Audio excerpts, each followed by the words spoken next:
दोस्तों, बिहार में 3 सप्ताह के बाद मंत्रिमंडलवा का गठन हो ही गया। चाचा के बेटवा निशांत को भी आखिरकार एक मंत्रालय दे ही दिया गया।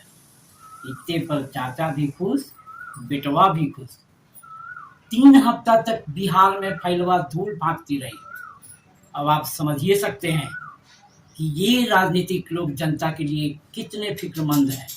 खैर, आज हमारा मुद्दा ये नहीं है, मुद्दा कुछ और है। आज हम बात करने वाले हैं कि क्या हुआ कि चाचा की राजनीति रोज बरोज ढीली पड़ती जा रही है। दोस्तों, मैं रमाश्रय सिंह आप सबका अपने चैनलवा रमाश्रय वॉइस पर स्वागत करता हूँ। चैनलवा सब्सक्राइब कर लीजिए भाई लोग, क्योंकि जब आप 1 सेकंड के लिए अपनी उंगलियां का इस्तेमाल करके चैनल सब्सक्राइब करते हैं तो मुझे दुगने उत्साह से बेहतर काम करने का हौसला मिलता है।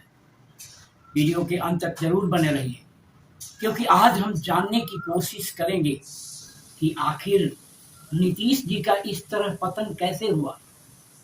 दोस्तों, नीतीश जी जिन्हें आज हर गली चौराहे पर एक अजना व्यक्ति भी पलटू चाचा बोलकर निकल लेता है, वो नीतीश ऐसे नहीं थे।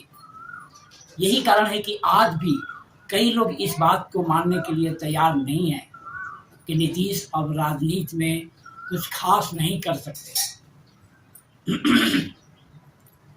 लोगों को आज भी लगता है कि चाचा के पास कोई बड़ी राजनीतिक चाल अभी बाकी है। दोस्तों, जब हम पिछले कुछ सालों से नीतीश चाचा को फलाने जी के पैर पकड़ते देखते थे तो ऐसा लगता था कि ये कोई चाचा नीतीश की बड़ी राजनीतिक रणनीति होगी। लोहिया कांशीराम और जयप्रकाश नारायण के विचारों को मानने वाले पिछड़ों, अति पिछड़ों और मुसलमानों की बात करने वाले नेता नीतीश चाचा आखिर इतने मजबूर कैसे हो सकते हैं। नीतीश जी चाहे किसी के साथ सरकार चलाते रहे हों, लेकिन उनके विचारों में हमेशा लालू यादव, शरद यादव, काशीराम और राम मनोहर लोहिया की झलक दिखाई देती थी। बीजेपी के साथ रहते हुए भी उन्होंने अपनी सेकुलर छवि को कभी पूरी तरह धूमिल नहीं होने दिया। हमेशा लगता था कि नीतीश एक मजबूत रीढ़ वाले नेता हैं। हमारे बिहार में एक शब्द बोला जाता है, पचना। बात बात में हमारे बिहारी लोग इस शब्द का प्रयोग करते हैं।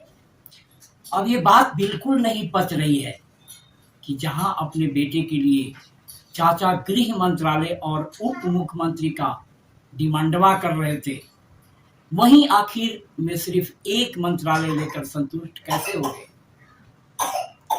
यहीं आकर दिमाग की बत्ती गुल हो जाती है। यहीं लगता है कि कुछ ना कुछ गड़बड़ तो है दया। ऐसा महसूस होता है कि बीजेपी ने चाचा की कोई कमजोर नस पकड़ रखी है, और जब भी चाचा थोड़ा हाथ पांव मारने की कोशिश करते होंगे तो उधर से इशारा आ जाता होगा, ज्यादा फड़फड़ाइए मत। अगर अब वो नस किसी खासम खास से जुड़ी हो तो फिर क्या कहने। ये मैं नहीं कह रहा हूँ।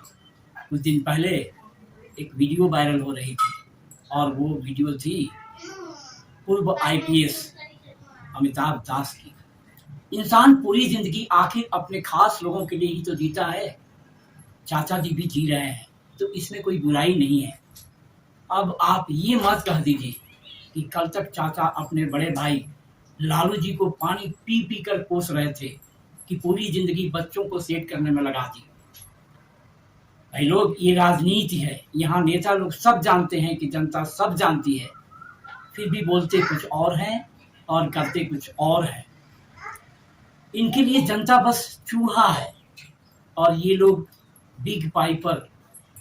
याद होगा 5वीं 6वीं क्लास में एक कहानी पढ़ी जाती थी बिग पाइपर की।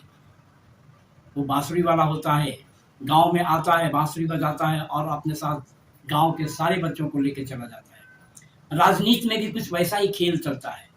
लेकिन दोस्तों, फिर भी मन नहीं मानता, क्योंकि ये वही चाचा है जिन्होंने मोदी जी की दी हुई बाढ़ राहत रात तक लौटा दी थी। तो कहीं न कहीं आज भी लगता है कि चाचा जल्दी कोई करिश्मा दिखा सकते हैं और तब लोग फिर कहेंगे, देखो यही होती है चाचा की चाणक्य नीति। काश वो दिन फिर आ जाए। दोस्तों, आप क्या सोचते हैं कि नीतीश जी की आगे की राजनीति के बारे में? तो दोस्तों, आप क्या सोचते हैं नीतीश जी के आगे की राजनीति के बारे में? क्या उनका इतना लंबा संघर्ष सिर्फ बेटे को सेट करने भर के लिए था या अभी भी कोई बड़ा दांव बाकी है? वैसे कल मंत्रिमंडल विस्तार में चाचा अपनी कुर्सियां को बड़ी हसरत भरी निगाहों से देखते नजर आ रहे थे, जैसे कह रहे हों कि रानी कुछ दिन रुक जाओ, नीतीश बार जल्दी अपने बबुआ के साथ तुम्हारे पास लौटेगा। मेरा बचवा आएगा, जरूर आएगा, जल्दी आएगा। कमेंट बॉक्स में जरूर लिखिए कि चाचा की अगली चाल क्या हो सकती है। तब तक के लिए मुझे दीजिए अनुमति। फिर मिलते हैं चाचा की राजनीति की खुदाई करके आप सबके सामने नया विश्लेषण लेकर। तब तक के लिए जय भीम, जय जोहार, जय भारत।